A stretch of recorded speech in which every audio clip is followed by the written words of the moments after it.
Well, welcome back, everybody, to Reformed Perspective. My name is Josiah Espinoza. I'm going to be talking a little bit about a video clip that's kind of been going through the Southern Baptist Convention.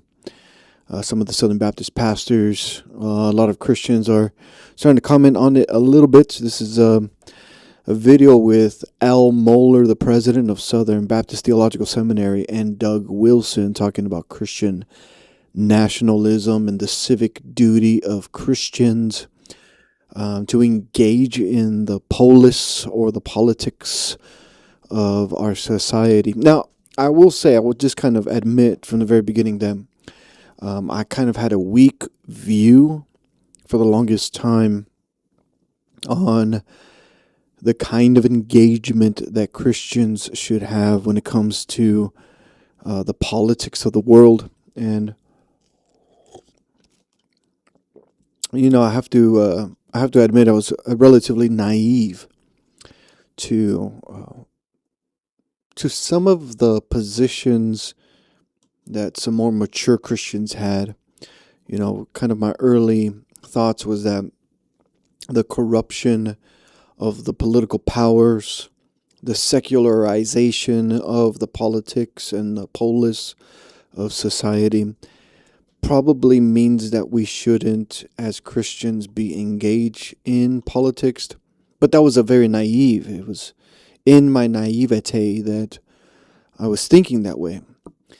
And as I've gotten older and I've heard different perspectives, I'm starting to be convinced, and probably within the last 2 or 3 years, a lot more convinced that Christians ought to be engaged with their civic duties, their civic responsibilities, with engaging with the culture and society, not just with evangelism, although evangelism is the primary way in which we engage with the world around us, but also that it is our duty and responsibility to ensure that we are engaging with the politics of our culture, no matter where we might find ourselves. Now, I get it that in America, the Christians are a lot more privileged. We have a lot more opportunity to speak and to interject and to utilize the system that's afforded us by the United States Constitution, that a lot of Christians all throughout the world, like I think of my Christians, my brothers and sisters in Africa who are being killed for the sake of the gospel right now. I am beyond, I recognize this. I recognize the immense privilege that I have. And so I do want to be careful and to not condemn Christians who take more of a passive stance. So I haven't really seen the full video clip. I just kind of seen little bits and pieces here and there. And so I'm just going to kind of react to the video and maybe talk a bit through it, but for the most part, I'm just going to listen to it, engage with it, see what's going on, and see if I can find something meaningful with it. But this video clip is from Canon Press. And Canon Press, if you're not very familiar with it, it is more of like a theological and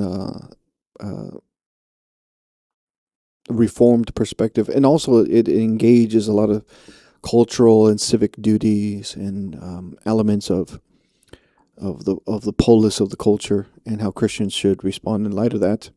So I'm just going to be looking up this video and then we'll kind of go from there. Well, welcome to another edition of Doug Wilson and Friends. And this is a little special episode. We've got friends here and there. 3 former Baptists sitting here in the studio. Doug Wilson, as always. Jared Longshore and Joe Rigney. Joined by one current Baptist, Dr. Albert Mohler from Baptist and then some. Baptist Plus. The Baptist Pope. Baptist Pope. And a Baptist about to give an invitation. That's right. Amen. Altar call. That's right. So very good. So Dr. Mohler coming to us from Louisville there. And so Dr. Mohler, thanks for joining us on this little show we have. Glad to be with you. No, I think early on, like one of the first things that Christians were kind of saying about this, especially in the Southern Baptist Convention, is that how can Albert Mohler be seen with Doug Wilson and some of these other guys who are kind of staunchly,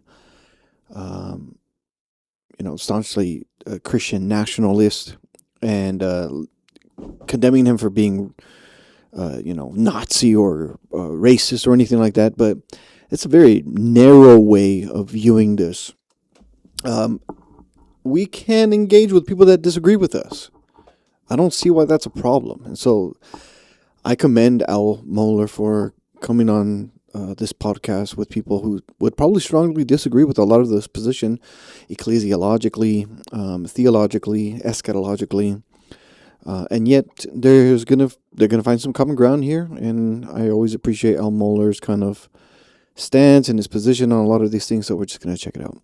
One of the reasons we wanted to have the show is Canon just announced a new project that's been in the works now for probably more than a year. And we're very excited about it. It's 5 views on Christian nationalism. And the views are Doug, myself, and you, along with Rusty Reno and Paul Miller. And it's a really exciting project, very important conversation.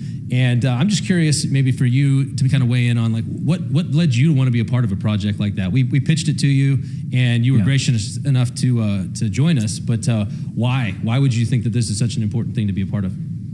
Well, I guess I've been grappling with these issues ever since I was about 13 years old. And I've been very, very, very obsessively interested in understanding the history, understanding morality, theology, the claims of God and the claims of government, trying to figure out how all these things work. Yeah, if you're serious about these things, you're going to look into them. I've really been deeply in these issues for a very long time.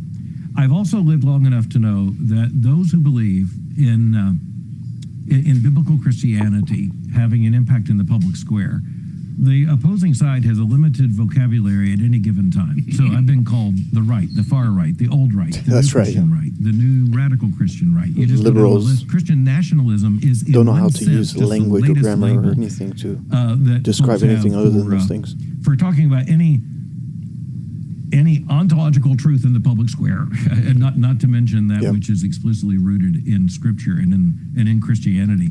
I have been calling for openness in calling for maximum Christian influence in the public square my whole life.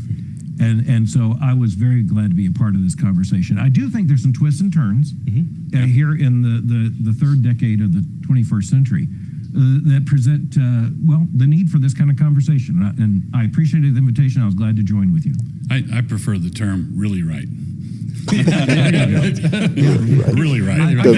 I think just right. So he's got these little clever quips. That's good. Yeah. Well, so in this book, we've got 2 Presbyterians, myself and Pastor Wilson, and so people might wonder, how are these 5 views? You've got 2 guys in the room who pastor together, and I'd say the main difference that we set out was you come from kind of a Kuyperian post-millennial perspective. I'm also post-mill. Right, but my roots are Van Til, Van Til, them. Kuyper, the old guard Reconstructionist.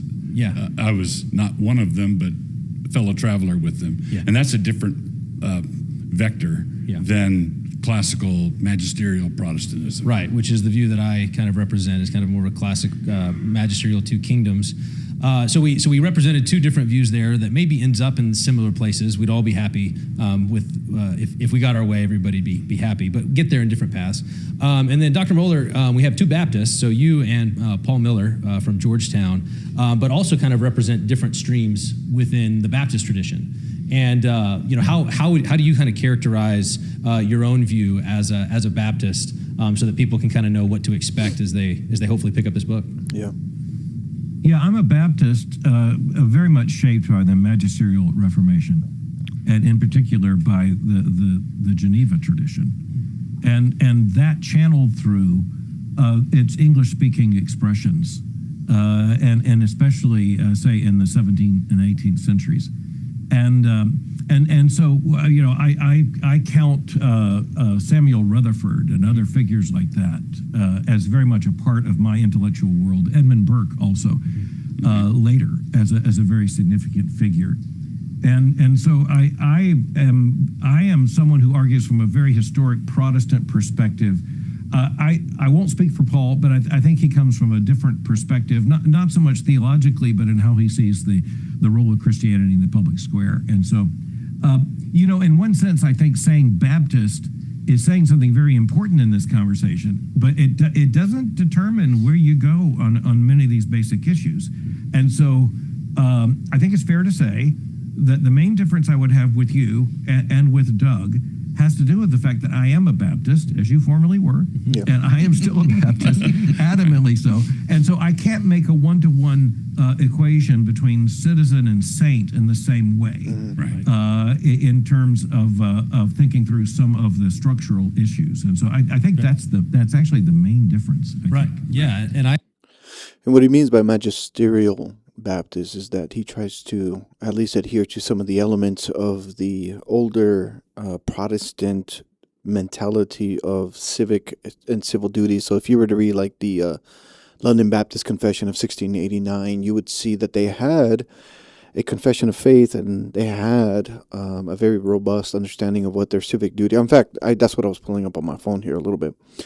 If you were to read the London Baptist Confession, it says in the first element of the civic government, in the first section, it says, God, the supreme Lord and King of the whole world, has ordained civil authorities to be under him and over the people for his own glory and the public good. For this purpose, he has armed them with the power of the sword to defend and encourage those who do good and to punish evildoers. So the first element of civil duties is the recognition of the arm of the legislative state, or the enforcement arm of the legislative state. So those who bear the sword punish the evildoers and reward the good. Now, is that always 100% the case? No, of course. We live in a broken and fallen world, so there's going to be injustices. There's going to be an imbalance of justice at times. In fact, many times, and those who bear the sword will act egregiously many times. But nevertheless, the statement that we are to submit ourselves to governing authorities as individuals who find ourselves in civil governments and in societies is essential. This is one of the elements that I think I was naive on before. It's like, if the enforcement arm is there to not only reward the good, but to also be the enforcement arm of the legislator, so that it punishes the wicked, then therefore how come Christians cannot be influencers of that legislative arms, so that way they could also influence the enforcement arm of that legislation? And this is where I am starting to find myself, is Christians need to be serious about their civic duties. And in section 2 of the London Baptist Confession, again, I'm not 100% London Baptist Confession 1689, although I love it. I still adhere to the Baptist Faith Confession 2000. Now I'm going to pull it up in the next section. But in section 2 of the London Baptist Confession of Faith, in chapter 24 of the Civil Government, it says, Christians may lawfully accept and carry out the duties of public office when called to do so. In performing their office, they must especially maintain justice and peace, according to the wholesome laws of each kingdom or other political entity. To carry out these duties, and they are authorized now under the New Testament to wage war in just and necessary situations. So the just war theory is a very complex situation, a very complex scenario. And one of the elements of civil duties is when we believe that there is a just war in place, that it is the duty of Christians to take up arms and to defend their country. Number 3, because civil authorities are established by God for the purposes stated, we should submit in the Lord, and that's very important, is we are to submit in the Lord. That doesn't mean that we just wholeheartedly and blindly accept everything that the civil government is doing. We submit ourselves to the government in the Lord, to them, in everything lawful that they require. We should submit not only for the fear of punishment, but also for the sake of conscience. We ought to make requests and prayers for kings and everyone in authority. That's 1 Timothy chapter 2. And then it says, so that under their rule we may live a quiet and peaceful life in all godliness and honesty. And the fact is, we are not living a peaceful life. Liberals and those who are against God, atheists, they have infested and infected and have come to control a large majority of the society.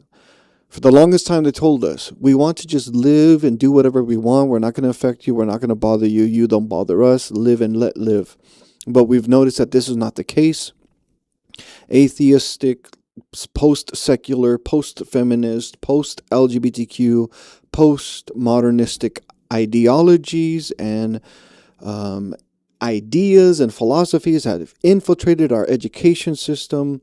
They've infiltrated our civil governments. They've infiltrated psychology. They've infiltrated our entertainment and schools, and now they're trying to infiltrate our churches, and they're trying to do so much to impact the society around us that now I'm starting to see it is the duty of Christians to be engaged in the same kind of duties that the rest of the world sees as an essential aspect to transforming the culture and the community around us. So if the atheist and the liberal and the left and the wokes and the LGBTQ can use the same system to influence society and to change the culture and to change and to impact and to spread their ideologies throughout the whole system, then Christians should also take seriously their role in the same systems in which they find themselves. Again, I only know an American system, so I'm speaking primarily to American systems. Christians should be engaged to the point where we can influence legislation, and therefore when legislation is influenced, the enforcement arm is also influenced, and they have to bid or do the bidding of Christians. I'm not afraid to say that, because guess what? The same system that the rest of the society and the polis is using, we can use it as well. And I do think it's an important thing is that on paper, it's 2 Baptists, 2 Presbyterians, and a Roman Catholic, or an American Roman Catholic, and I think that actually matters too with Rusty Reno. But there's ways in which I would say, Paul Miller's position, which he calls natural law republicanism, and is kind of a species of classical liberalism and a principled pluralism.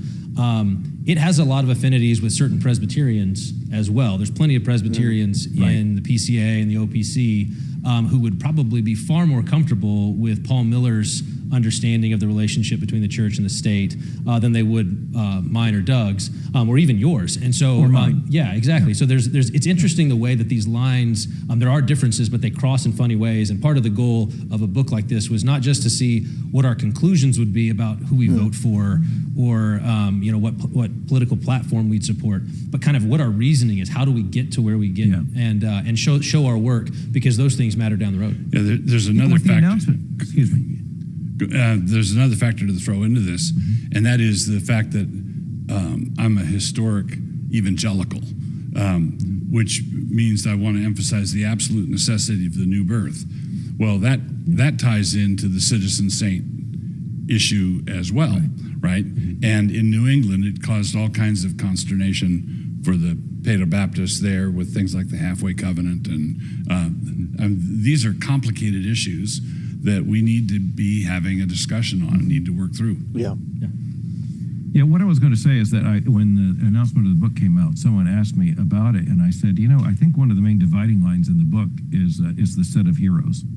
Yeah, right. And I think in many ways, I share with you, both of you, a very finite set of heroes. And we may read them somewhat differently, I have to read them as a Baptist. But it is a different set of heroes. It's very interesting that when you get to the 20th century, there really is this divergence that appears, and there's a long history to that among the Baptists as well as you guys. Yeah, it's very interesting. We don't have Al, I wonder if political you would, heroes in the modern sketch age out for a little bit of Christians. what that At least not very divergence many of looked like them. in the 20th century, as you mentioned. I mean, maybe the most recent one would probably be Baptist Charlie Kirk. context. What are But his how would you influence was more characterize those like different set of philosophical heroes? rather than political.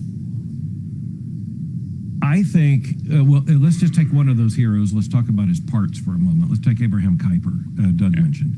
I think it's really interesting that I'm the not 100% evangelical familiar left with loves Abraham Kuyper, Kuyper. but what Should they probably love read is it. the transformationism, and across various areas of culture and the arts and all the rest. What they really don't like is the Abraham Kuyper who was so specific about the necessary structures of society.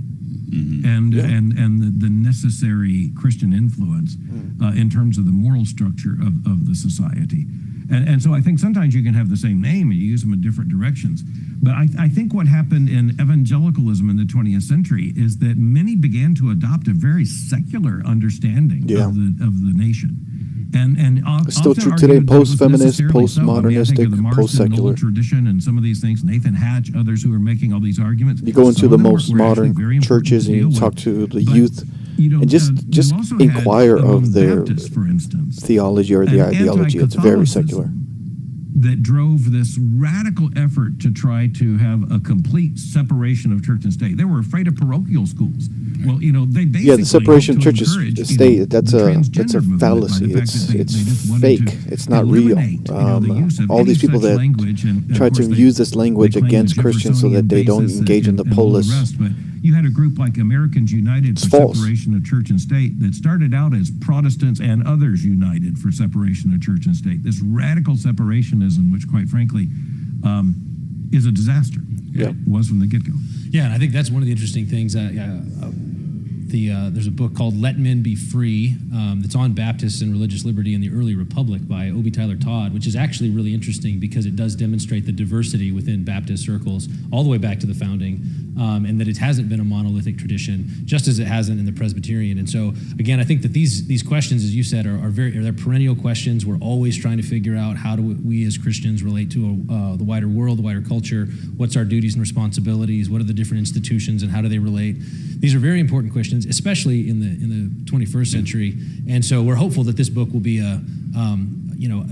shed a lot of light by clarifying where the key questions are. I'm working through Philip Hamburger's book, Separation of Church and State now. And I'm in the colonial era, and he's making a very good point that the Baptists, there were people back then making a pitch for separation of church and state in the form that we now are suffering under. But the Baptists, conservative Baptists, are saying, no, not exactly. What we're after is religious liberty. What we're after is religious disestablishment. We don't want church tax support for churches. But of course we want Christian morality to influence and suffuse the society. Right. Everybody. So this radical separation of church and state has been the ongoing issue for the last, I would probably say, 20 years, at least in my lifetime.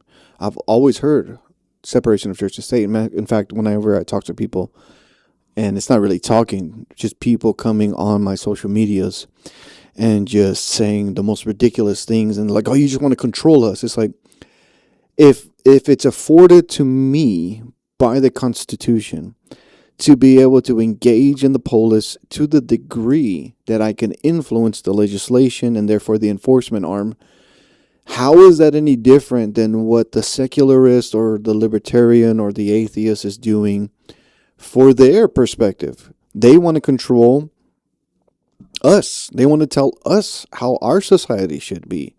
They want to make drugs legal and microdosing legal and LGBTQ things legal and abortion legal. Everything that I hate and I despise, everything that I am against in our society, things that bother me, the things that don't allow me to raise my children in an environment that allows them to have a Christian perspective or Christian worldview. Everything is combative. Everything is against what I believe in my religious affiliations as a Southern Baptist.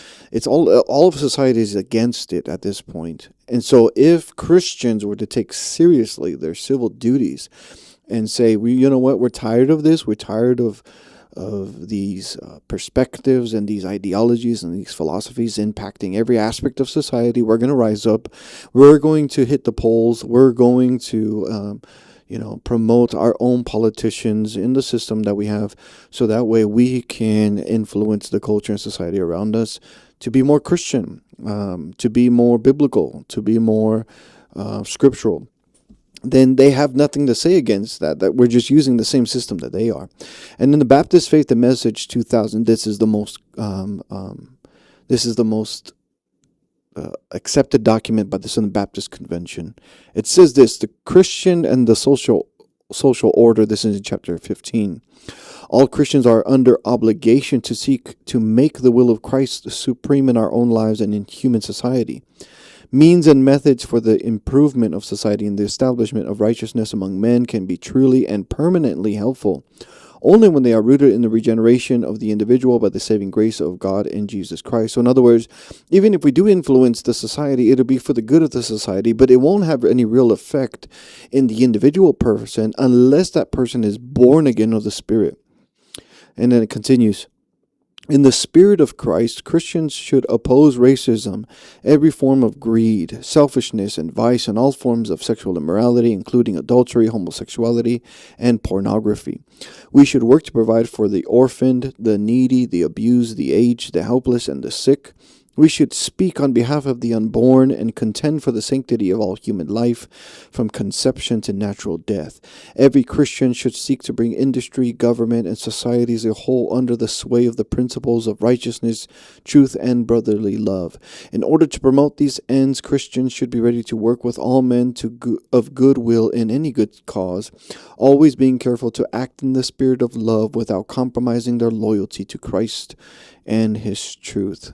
So that is the Baptist faith and message. This is the modern Southern Baptist Convention's theological stance on Christians in social order or civic duties. Yeah. Well, and Hamburger does a great job, by the way. I think that's a great book just for listeners to go spend some time in. And it's a big book. You're going to spend some time in it. Yeah. But, for Baptists, it absolutely refutes the idea that John Leland and Isaac Backus were some kind of strict separationists when it came to Christian morality and the society. That, Doug, I think that's the big jump in the 20th century among the liberals, was that they jumped from separation of church and state, and that's very problematic in itself, to a separation from church and public policy. Right. Yeah. And ultimately, it's a separation of morality. It's not separation of church and state. Who in their right mind? We don't want the state legislating to us what we should worship. And yet, that has now led to this idea that we want the church to be completely out of the polls or of the 5 Views of political. Christian Nationalism, available for pre-order now. And along with this, What was the name of the book? Hold on, let me Grace rewind this real quick. Nationalism, available sword. Yeah, golly. Yeah. Well, so 5 Views on Christian Nationalism, available 5 Views for of pre-order Christian now. Nationalism. And along with this, we'll in Grace Agenda in look it up. August. We'll have a kind of a launch event, and 4 of the 5 authors, it looks like, will be there. Unclear if Rusty will be able to join us. He's got other commitments, but Dr. Moeller will be there, Paul Miller will be there, of course, Doug and I will be there, and we'll spend a morning kind of working around, kind of extending out some different questions from this as a way of launching the project. So if you haven't got your tickets to Grace Agenda, they're free, and so you should go get them now. Join us. No excuse. Join us in August. I want to transition, though, because Dr. Moeller, you just got back from My wife is not going to be happy. Southern that I Baptist bought it, but it's Convention's annual meeting. It's a pre-order right now, so you can go in there were there some and big pre-order. things that happened there, and so I'd love to kind of break some of those down with you. But maybe as an initial question, maybe speak to kind of why. So we're a part of a very small denomination. A couple hundred churches worldwide. We like to think we punch above our weight class, but we're still a very small. You're a part of the largest Protestant denomination in the country, and so maybe talk a little bit about why you think what happens at the Southern Baptist annual meeting matters for everybody, Christians and non-Christians alike. Why do you think that matters? There was a very liberal Baptist in the 20th century who said of the Southern Baptists, said we may not be much, but we are many. I would say the math is at least the first story. I mean, you're talking about well over 10 million Southern Baptists, and That's pretty large. Something like 40,000 churches spread across the United States. And we're growing. So if you're talking about evangelical Number one church Christianity planting, in the number US, one in missions. you really can't do it without And church the planting SBC. in Now, North I wanna be America, very number clear, one in the missions SBC across is the not all there United is States to and American evangelicalism, all over the world. nor should it be. So Southern But Baptist Convention is it's a big large organization. when I mean, it is comes to the biggest expansion of the kingdom of evangelical Jesus. Group, that you can actually go and see meeting. I think that's the fascinating thing. We hold a New England town meeting. Yeah, once a anybody year, can go in and, there and just check it out. The messengers Just from the churches buy a are all in guest one pass. room. The national press comes, and frankly, it's a spectacle. They've never seen anything like it. And so I do think the SBC has a lot of influence in the evangelical world, and then even the secular society can't ignore us. And I that's a stewardship. Yeah. Right at the present time. Well, and not only another blessing is the SBC is the first huge denomination that reversed the trends of liberalism. Yep. That successfully Thank God turned for it that. around. I would All not be the a Southern others went Baptist down. if we When were Machen voting was for writing liberal his, agendas and liberal ideas. His great book, Christianity and Liberalism, that disease was well advanced in the mid 20th century in the SBC. This is The next zero. SBC meeting is So going to be that's in the question I Indianapolis. had, Al, was obviously, so I was in the SBC for a long time and been there on the floor of the convention, and we were teamed up working against the Resolution 9 stuff and all that. And then your I'm not familiar Battle with for the Resolution Minds, 9. that I'm gonna look it YouTube of you when you're becoming the president at Southern. These are so near and Thank dear you to my for heart.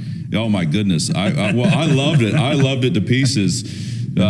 Because obviously I went to Southern for my critical master's and my race theory. PhD, and that the story of And you getting intersectionality. in the saddle there, and the whole thing with Molly Marshall, Thank God. They and the didn't women accept it. pastors being kind of like the probably the crux issue that was going on back then. I guess that was early '90s. And then knowing that we're battling that now in the SBC, I know that I'd be interested for you to sketch first if you have any stories from your time in the beginning with what it was like dealing with Molly Marshall and all that stuff, and then connecting it to where is the battlefield now on the women preachers. We know you had a particular amendment, I believe, that passed. So could you talk about the continuity and discontinuity from when you began and where the battle lies are now? Yeah, one of the interesting things, when I teach historical theology, I always say, one of the interesting tensions in Christianity is between what can be assumed and what must be articulated. Mm-hmm. And so, 1700th anniversary of the Council of Nicaea last year. 1700 years, what can be assumed can no longer be assumed after Arius. So it has to now 325? be articulated. Yeah, we just hit the 1700 years last year. The giant achievement of Nicaea. In the Baptist tradition, we didn't have a position on this issue because there was no need for it for a very, very long time. I mean, I can't imagine going to James Pettigrew Boyce, who founded this school, and saying, this is why we need an amendment in the SBC Constitution because of this. It would have made no sense. This is why the appeal that somehow all the ecumenical councils come into the church. And so by the time I was a student here in the 1980s, necessary for the women establishing all of the sound doctrine. Well, we always have to be establishing sound doctrine in the church, and then committing ourselves to the scriptures. Among many people. And when I was elected president by the conservatives to confront that and correct that, wow. As a matter of fact, the man who made the movie you're talking about was the son of an ordained woman who was the president of the student body when I was elected. So, yeah. I see. Complete journalistic neutrality. But I mean, look, the things were horrible. When one of the members of the faculty here, when I was a student, was one of the founding members of the Religious Coalition for Abortion Rights. This institution had gone so far to the left, and that's the reason why, one of the prime reasons why Southern Baptists rose up. And I appreciate, Doug, what you said. It happened in a smaller way among Missouri Synod Lutherans in the 1970s. The Seminex frankly, thing, Southern Baptists learned the tactics from the conservatives, learned from the Missouri Synod conservatives how to do this, and gained a great deal of encouragement that way. It is possible that I think the difference between why Machen lost. Brad Longfield has that great book just in terms of setting out fundamentalists, modernists, and moderates. And it's a three-party system. And in the Northern Presbyterians, the middle went with the left rather than the right. Mm-hmm. In the SBC, the middle was conservative enough. The vast middle went with the right. Right. And frankly, that's still the case today. Growing more conservative than I think they expected to be. I know. I'm glad that we're getting more and more conservative every single year. When I was elected president, I decided what I've got to do is articulate everything out loud. Mm-hmm. And here's the thing. When you make the case for a biblical model of ministry, a biblical understanding based on the inerrancy of Scripture, you make that case to Southern Baptists, they agree with it because they can read it in the Bible. That's the central aspect of firm let me tell you, the good news commitment to the Scriptures, not to church history because church history fails, not to any particular denomination, but to the Scriptures. So long as the Southern Baptist Convention continues to be scriptural, it's going to be able to withstand the liberalism or the exposure of liberalism, It and was just still overwhelming. we will find ourselves in My a motion conservative, is not because there's in a conservative crisis line of in where teaching and Southern Baptists are biblicism. today. My concern And it's gonna go is against where culture and Southern Baptists society. will be. And look, there I'm are okay with some, that. Bring it there are on. some troubling cases. You got 40,000 churches. You're going to have some Don't tempt problems. us. You're We'll gonna go have some out and issues. change legislation completely. So hopefully this will be guidance to Southern Baptists, and we have to come back again and pass by a 2/3 majority the next convention. Oh, we got this. But that I think we. I think the more that we at conservatives least the first and free Southern church Baptists and denomination to constitutionalize because I work for a this Southern Baptist convention. seminary, so So I'm going that's what to I'm keep behind. So it's a promoting this. 2-year process. Yes. And did your proposal, is that part of the Baptist Faith and Message, or is it going to be? Or is No, it's already in the Baptist Faith and Message. Yeah, it's already in Okay. the Baptist faith. It's not in the Confession of Faith. The office of pastor is limited to men as qualified by Scripture. Okay. And that was expanded 3 Mm-hmm. years ago, pastor, elder, overseer, just to make sure we get the whole waterfront of the office. Yeah, I have to She's re- not a pastor, she's a bishop. Yeah, or the deaf to move tried, a nice try, you might say, on the part of one church in Texas was to say, she's not a pastor, she's a shepherd. Right. Which, I will tell you that grassroots Southern Baptists sniffed that one out. Oh yeah, for sure. So it wasn't in addition to the Baptist Faith and Message. Instead, it was constitutional guidance about what it means to be in close alignment with that document. Right. Can I give you a history here Yeah. that might be Yeah, helpful? That'd be Please. great. In about 30 years ago, a little more than 30 years ago now, 35 years ago, the convention for the first time faced the LGBTQ issue. And by the way, it was long enough ago we didn't have the initials LGBTQ. Right. It was gay rights. It was what it was called then. Yeah. And I was a part of helping the SBC then. No, because now to LGBTQ just constitutionalize means it instantly. lesbian, gay, bisexual, So, in transgender, other words, queer. Now, queer can even mean before anything we now. had a revision of the Baptist Faith and Message, we already had a definition of marriage and sexuality. And so I was a part of the effort to seek for the SBC to constitutionalize that 35 years ago. Well, the good news is that it was a comprehensive statement. And the issue has not arisen once on the floor of the SBC in 35 years. Yeah, that's awesome. I want the same success on this issue. 100%. I still want the same Right. So, success and as so well. the issue is that there's a way in which For you're the- essentially for trying this to, female the pastorate antibody thing, is in the system. The as document, long as we the get this Baptist Faith and passed, and Message then is we don't have to clear. worry about it ever. But the issue because is, it would can you require a marshal that 2/3 vote antibody in the against future an to change it infection, again, and that would be impossible. That would effectively? never happen. Or does it have to be this long, drawn-out process? Does it take up all the time?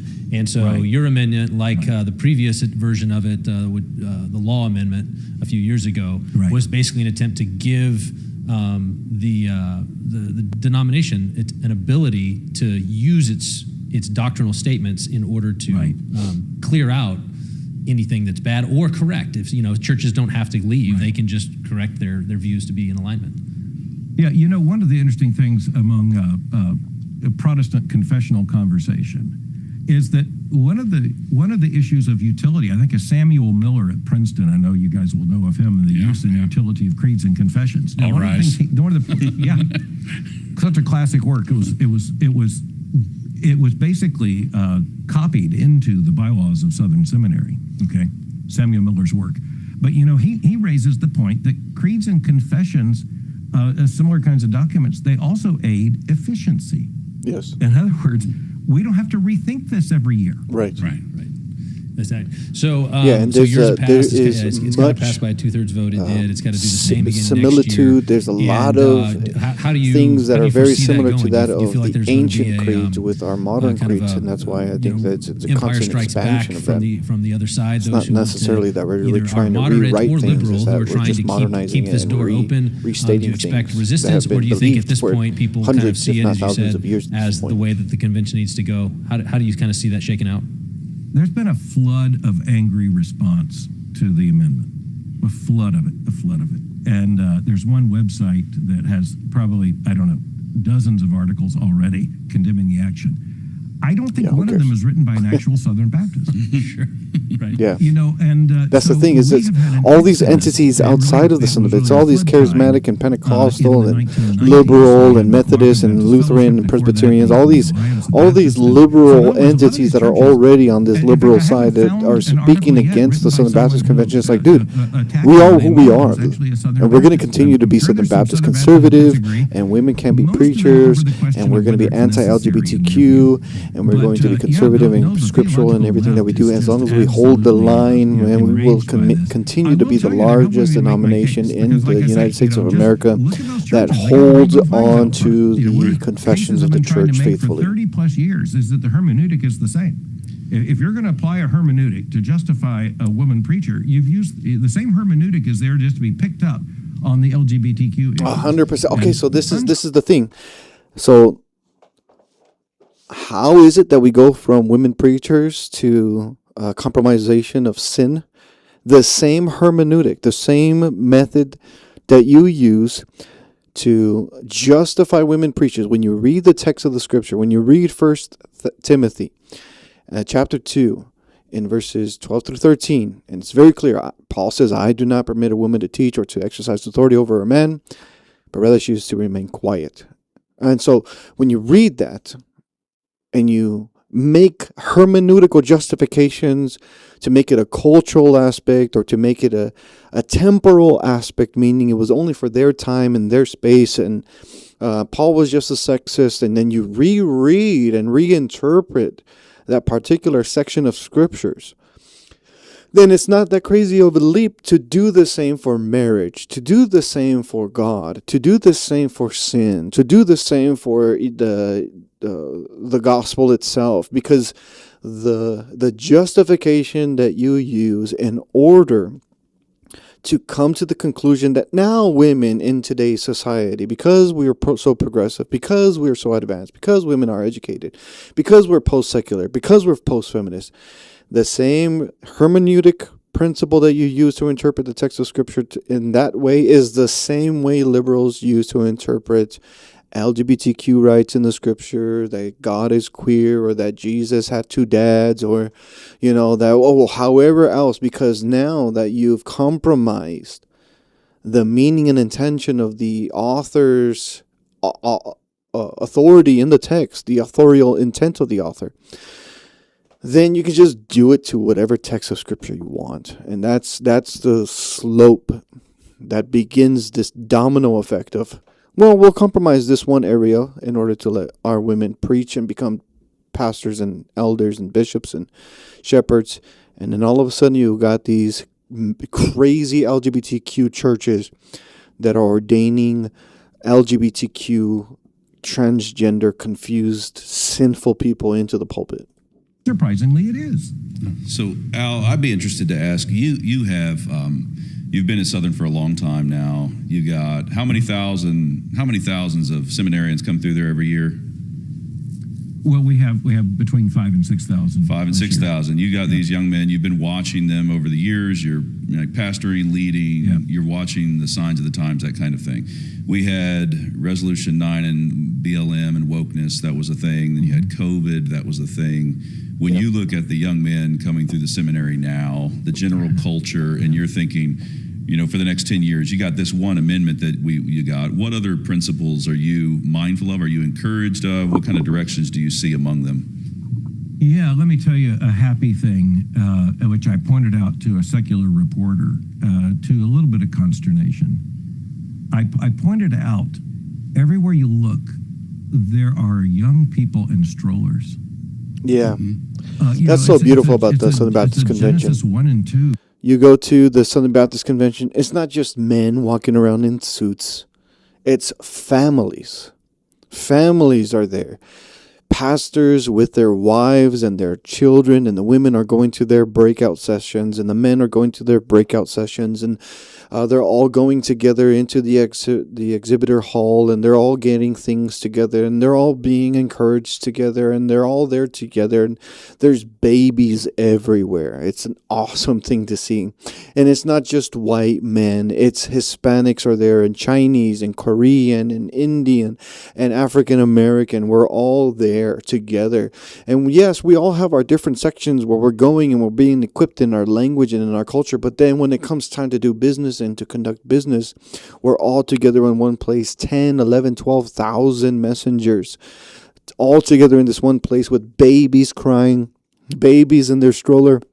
It's beautiful. I love to see Southern Baptists taking seriously their role and responsibility and their civic duty in creating families. Now, if we could just take that extra step and now fight for the next generation in the polis of America. Picture of health. So I can just tell you that I have 4 kids of my own, so are already conservative. You know I'm doing that it. Makes sense. In other words, they already are, and they're listening to all kinds of things long before they get here, and they've been tested already. And so I would say the biggest change since I've been president is in how conservative the students now are, and especially the young men who are the pastors. And so yeah, I think that it feels good. You asked was what things feels right. about. I'm concerned about diversion into all kinds of conversations that will detract from losing the farm. So I think that's a problem for any institution, any organization the size of the SBC. I think we've got to remember this is just very basic. And I'll tell you, these young guys are not the problem. They're not. They're not. They are the solution. It's some of the liberal by boomers. And large is that the SBC is big, and so it's got all kinds of different groupings within it. And I think even into the last 10 years or so, there were some people who definitely wanted to move the SBC in a more, well, let's just say, moderate direction. I'm trying to use words carefully. Libtard. I don't think the SBC intends to move in any such direction, which is why so many of those people are now gone. 100%, yeah.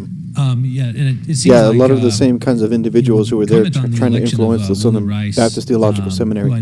These like very liberal, hippie, post-feminist, women empowerment, received by many, boomers are the same kinds of people who have left the SBC. And good riddance, see you, we don't want you, But now they're all part of these liberal movements, LGBTQ movements, pro-abortion movements, and they're the ones that are crying the loudest about the Southern Baptist Convention continuing the fight to conservatism. So seemed to do a bang-up job across the board. Everything I've seen is that he just, for the 2 years he had it, he just managed it well. But now you get a guy like Willie Rice. What do you see in terms of the role of that president as a leader of the SBC? I think there are 2 different dimensions to the SBC presidency, and I'm glad to be asked the question. I hope this is helpful. There's an inside game and there's an outside game. And Clint Presley was uniquely good at both of them. And it's because God's just given him an enormous personality and an enormous heart and leadership ability. He was a trustee at this institution for over a decade and was the chairman of our board here. So I know of his leadership ability. He understood the inside game and the outside game. Yep. The inside game is where the president really has massive impact on the institution by his singular ability to name the people who will name or nominate all the trustees of all the entities in the SBC. I just can't tell you how big a power that is. And this is personnel is policy, right? Personnel is policy. Yeah. That is the whole game in the SBC. That's how conservatives gain control. They found out if we elect a president, that president's sole authority to name that committee that names the people who will choose the trustees, the board members of all the entities. So that's the inside game. Yeah. I think that Josh Powell, who was the other candidate, who was also my board chairman and is a very, very dear friend and is a very solid conservative, I think that the inside game would be very similar. I think their nominations would be very similar. The outside game is messaging to the SBC and to the external world. And I think that's where Willie was saying, I think there are issues that we need to address differently and perhaps more directly. But it just takes people like Al Mohler and these individuals and podcasts, whether large or small, just bringing up this issue and talking about it. and in promoting it and getting the word out. So if you're listening, like, subscribe, comment, let me know what you think. Different personalities. And, Josh has been, he's been chairman of this board. He's been deeply involved in the denomination. Willie ran a little bit as an outsider. Now, he's not an outsider to the SBC. Right. He's an insider. But he was clearly saying, I think having been... What he means by insider is the individuals who are in agreement with what's happening in the movement right now. Need to be addressed, and I think he's going to address them. I think he was elected. It was a big election. He was clearly elected, and I think he can claim the mandate moving forward. So going back to and he's already come out positively on these things. The new president that's going to come out, he's already said things positively. I'm going to start actually looking it up, see if I can find it. Anything else? The mission boards. Was that mission boards? International, and the mission boards, and then two other boards. One's a retirement guidestone, it's called, and by the way, every Southern Baptist is for Guidestone doing well. I'll look it up another time. Retirement fund. Because we're all headed there. Yeah, that's right. Yeah, that's right. So the other is what used to be the Sunday School Board, now is known as Lifeway. Okay. So maybe in the same vein of kind of institutional faithfulness, we've been talking about measures that the denomination has taken to secure its faithfulness, and in electing personnel, appointing personnel, clarifying its doctrinal stands. I'm curious. You've now been the president of Southern Seminary for 30 some odd years now. 34 years. So how have you thought about kind of your last chapter? No offense, but you're getting up there. I assume that you have to be thinking about these sort of questions. As you think about your last... He's checking his butt. He's checking his Al, are you okay? I'm fine. That's good. But I assume, you have to be thinking about this because you've been through the battles. You've recovered a major seminary, the largest Southern Baptist seminary, recovered it, and as you said, have seen great fruit and success in not only growing the numbers, but growing the numbers while making drawing students who are more biblically faithful, conservative, want to preserve the faith. And that's true about all the seminaries. And then, the book of Ecclesiastes would tell you. And then Theological Seminary is just one of the more prominent ones. So what are some of the things that you thought the Southern Baptist seminaries are the sixth Southern Baptist seminaries are always in the top 10 largest seminaries of all the United States for the next 100 years. And right now, Gateway Seminary is the second fastest growing seminary in all of the U.S. And I think as you look at the Christian world institutionally, the issue you raised is vital. So one of the things I've tried to do from the very beginning is to articulate things as loudly and widely as possible. In other words, I'm trying to be so clear and so loud, I'll just admit it, yes, loud about things, that the institutional messaging is going to be very difficult to change. And then I've worked hard at building a faculty committed to those same truths, and worked hard at helping a board to be doing the same thing over here at Gateway. What I'm doing right now with this amendment is trying to help the whole Southern Baptist Convention to understand what's at stake. Yep. So, I can't replace myself, and so I've been praying with urgency and greater urgency as I get older. The praying that there will be great continuity in terms of the convictions and the leadership. I'm actually very happy about the confidence I have just in earthly terms that I didn't know I would have. One is with the faculty. I'm really, really confident that this faculty is going to press for someone to continue this direction and these convictions and continuity. I think in many institutions like Princeton, you look at its history, that's where it was lost. And so I'm very happy about that. Yeah, a lot of the Ivy League schools lost their identity of Scripture and conservative biblicism. In pointing to math. Okay, so these convictions have drawn this many students. You're going to mess that up? Yeah. And so... Yeah, that's always what happens. They go liberal, and all of a sudden the numbers of students that desire to go to those institutions dwindle because students don't want to go to a school that doesn't believe in the very scriptures that they want to study. They want to study the things. They want to believe the things. They want to grow in their faith. And if a school compromises and saying, well, we're not even sure if these things are true. In fact, we could probably change the meaning and intention of these words. Well, then they don't want to go to those schools, and the parents pull their students out, and the institution ends up losing There comes a their time when institution needs as to a be whole. a Like new think of president. Fuller And Theological he will Seminary. I come think with of a different skill Princeton. set I and a think of different approach to Harvard. Harvard used to be a stylistically and theological other things. school. What I'm looking for is A the absolute lot of these continuity schools, of mission Ivy and Leagues. conviction, of confession and passion. Well, one of the things I hear in kind of what we've been talking about is So, anyways, all that to say is it's a very interesting video. A lot of it, is just kind of recapping a lot of the history and a lot of the perspectives of these dudes. But honestly, the major point of this is that us who are now the upcoming generation, it's up to us to continue this fight, and I am for it. I want to see it ongoing. Good, solid theological, scholarly, biblical, regenerate, spirit-filled, spirit-empowered, gospel, Christocentric, triune theology that also engages the civil government, that also engages missions, that also engages church planting, that also engages church revitalization, that also engages in different languages. I want to be part of this, and if you're a Southern Baptist, you should desire to want to be part of this. You should desire to want to see this pass in Indianapolis next year in June.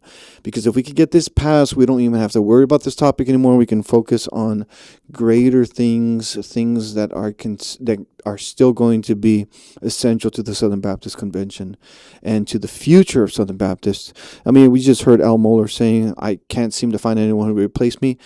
That will happen soon, probably within the next couple of years. Somebody with a PhD with the same convictions, who's reformed and also who has conservative principles and wants to engage in the civil government and also has a meaningful voice and is also able to articulate effectively what it is that the Southern Baptist Convention as a whole is trying to accomplish, and also for missions and the gospel and Jesus and conviction and confession and Christocentric and all these things that are essential to reform Southern Baptist theology, but Southern Baptist theology as a whole.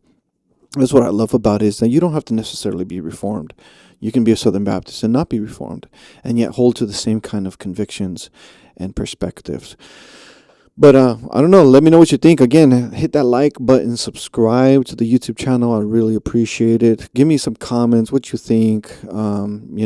If you're just going to be vile, guess what? I'm not going to answer you anyway. So, but share the video. Spread the word, spread the love to the Southern Baptist Convention, to others. I appreciate you guys and appreciate everything you guys do. And we'll see you next time on Reformed Perspective.